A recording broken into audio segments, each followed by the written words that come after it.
the honor of presenting the commencement address. This year, our student with the highest grade point average is Emily Michelle Zelmer. She is an elementary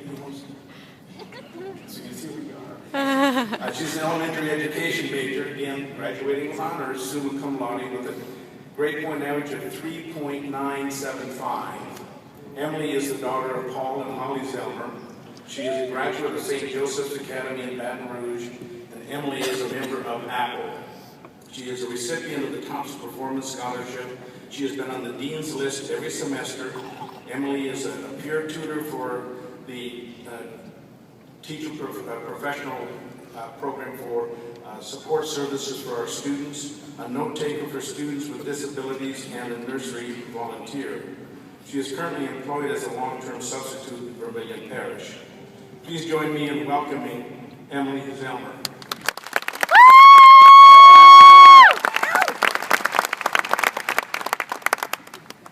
Good morning, and thank you for that generous welcome. And thank you, Dean Carlson, for that wonderful introduction. Wow, when your last name starts with Z, you expect to be last for everything. Last to be called for roll, last in line for lunch, last to receive graded test papers, last to take school pictures, last one placed for extracurricular activities, last to be handed a report card, and last to walk across the stage at high school graduation.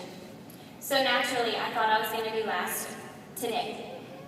What an honor it is to finally be first. And yet the one time I'm first, I'm told I have to give a speech to a room full of hundreds of people. I sure wish I'd taken that speech writing class now. But in all seriousness, I am greatly humbled to be standing before you, my parents, grandparents, family and friends, my classmates, our professors and university administrators, as well as all of the guests that are here celebrating with my fellow graduates. Thank you all for sharing in our excitement over our much-deserved accomplishment and in this celebration of ourselves. Without your love, support, and encouragement, very few of us would have made it to this wonderful day. I would first like to congratulate you, class of 2013. If your experience was anything like mine, this day is the culmination of many years of hard work, all-nighters, and crazy roommates who heat up packages of ramen noodles with hair dryers. When we began, graduation felt so far away and unattainable. Each semester, and there have been many, seemed to drag on and on. But as we look back on our journey, it feels as though only yesterday we were just insecure freshmen. Look at yourselves now. Look how far you've come. Cherish the feelings and emotions of this day forever, because your accomplishment is no small feat. I hope you are as proud of yourselves as I am of each one of you. Many of you may consider today bittersweet. Personally, I couldn't be more excited. I know that standing here today means that all of the stress, tears, frustration over entering artifacts into Passport, and the countless hours of preparing portfolios that fill 2-inch binders for every single upper division course I've ever taken has finally paid off. And I'm sure many of you can relate. As I thought about what to say today, one question that popped into my head was, why is graduation such a joyous time? Is it really today, May 18th, 2013, that you have been waiting for throughout your entire college career? Without thinking, many of you probably screamed a resounding yes. However, with deeper reflection, I believe you will find that it is not the day, but what this day represents that carries such tremendous excitement for us all. Graduation is less of a day and more of a celebration. A celebration of the time and effort it took each of us to earn our seat in this room.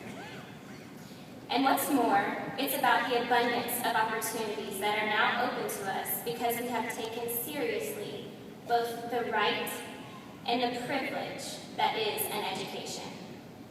Today represents the determination present within each one of us to set a goal, and to finish what we have started. So now what? Now that you've earned your college degree, what's next? This is a critical question that many of us, including myself, feel pressured into already having answered. And know that I'm speaking just as much to myself as I am to you when I say that it is okay to lack a response at this moment. Life is not a lesson plan or a script that you can write ahead of time and follow. You don't have to have it all figured out today, next week, next month, or even next year.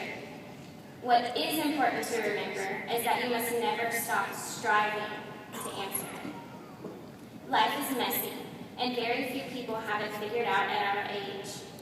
If you have, kudos to you. But for the rest of us, take comfort in the fact that life is a process that takes a lifetime. As you work toward determining what your next step will be, don't be fooled into thinking that you've reached your full potential and have nothing new to learn, because you most certainly do. Think of how much you thought you knew as a freshman, about life, about the world, about what you wanted to do, and who you wanted to be. I can remember feeling like I knew everything I needed to know. But as is usually the case, I didn't know what I didn't know until I knew it. In August of 2009, I moved out of Zelma Land. That is what my parents call our house back in Baton Rouge. And into my apartment in Lafayette. I thought I was so mature, and I really felt like an adult. But so many things happened in that first year to prove I was not the adult I thought I was. And one of the most embarrassing was the time that I happened to open the door to a convicted felon from Florida and purchased a magazine subscription from him because I was afraid that I would hurt his feelings if I didn't. And out of my defense, I didn't know that he was a felon until a few hours later. So life lessons number 1 and 2. You don't always have to open the door when someone asks. And you don't have to be afraid to tell people no out of fear of hurting their feelings. And if you know anything about me, you'll understand what life-changing lessons those were. In addition to all of those lessons, I learned many things from my pawpaw. My pawpaw told me to keep a list of 5 to 10 things that I wish to accomplish in my life. He says you should